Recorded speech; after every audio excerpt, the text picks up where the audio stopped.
Say, man, I got one of the most talented ladies in Fayetteville, North Carolina, man.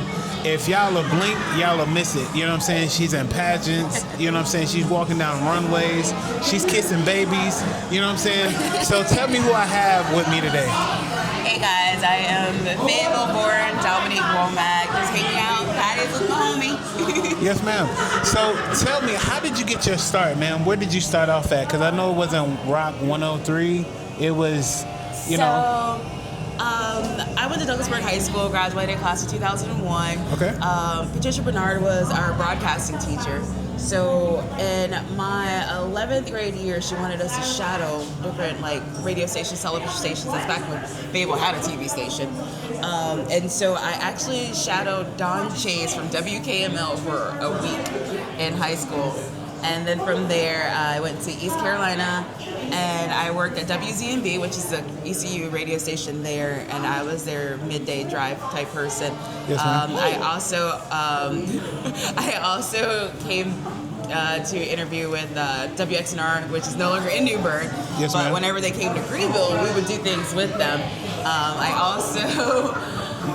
I would say my professional start, is that right? Yeah. I'm going to say my professional start was when I came home from ECU in 2005, and I started working for WFNC, which was the talk radio station. And shortly thereafter, Al the Van Man, I used to listen to him in high school. He gave me my start at Rock 103, making me the first black woman on Rock 103 radio, locally. Yeah.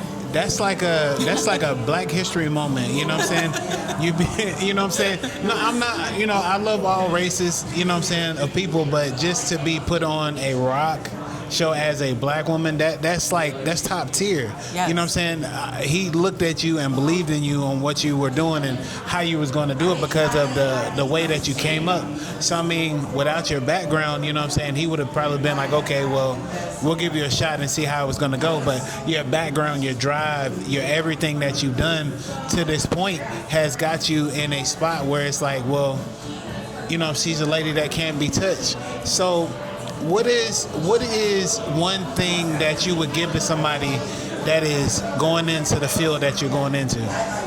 First of all, a lady that can't be touched is loud because I can't. I'm only human. And the one thing that I would give to somebody that wants to go into my field is stay resilient, because you're not going to get people to open those doors for you. When I graduated from ECU back in 2005, yes, ma'am, I literally applied for over 100 jobs. Okay. And then finally, I took a part-time job at an AM radio station, which most kids don't even know what AM radio is. Yep. You know? So, but at that moment, I could have been discouraged. I could have been like, you know, really down and out, which sometimes I was, you know, and it's just how you pick yourself back up. So I went and I did other jobs because I left Cumulus with Rock 103 in 2008, and I did a whole bunch of other jobs.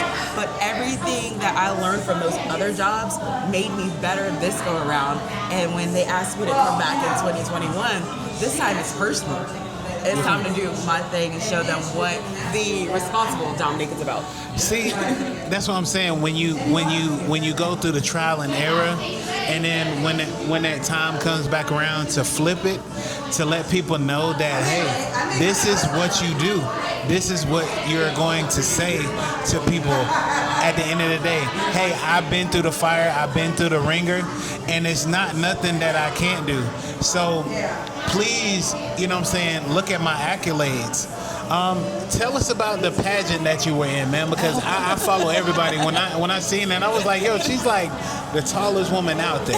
You know what I'm saying? So tell me about the pageant. The most recent one was the Women of Power pageant. Kathy Jensen, who's our mayor pro temp, has a bridal pageant store called An Affair to Remember right off of Ramsey. And every year she throws this really huge fashion show.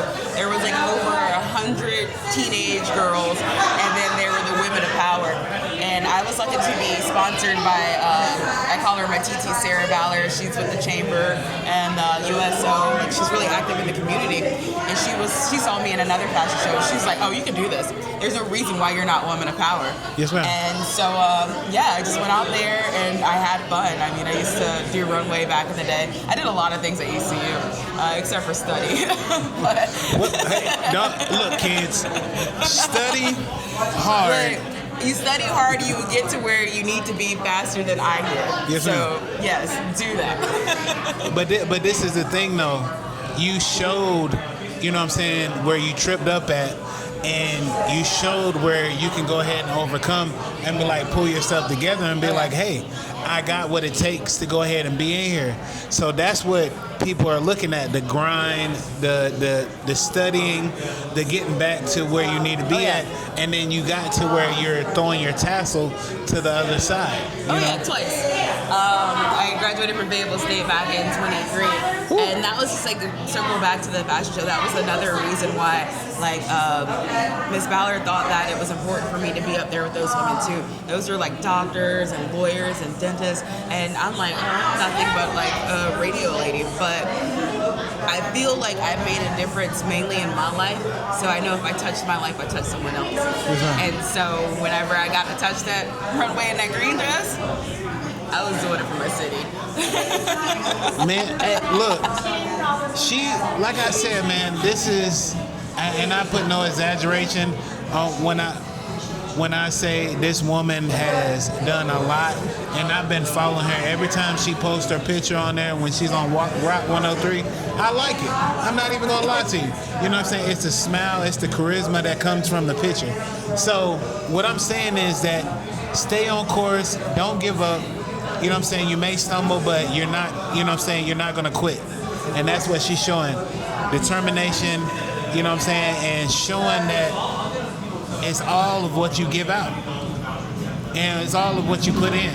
And she put in a lot of work. I mean, I don't know if you remember, not even, I think it's going up on 3 years ago. I was on my deathbed. See, I kind of forgot about that a little bit. You know what I'm saying? I carry it with me every day. But look, determination, overcoming illness, and, you know, it's in the back of your mind to let people know that do not play with me. Pray with me, don't play with me. Yes, ma'am. But I know that you have a lot to do. You have an event to go to. And I just want to say on my podcast, I give you your flowers, you know what I'm saying, for everything that you do. You know what I'm saying? From the young women to the older women to the middle-aged women, showing women of color or other to be what they need to be. Yes, ma'am. And I appreciate it. And it's another great interview from Hustle Man Podcast. Y'all have a great one.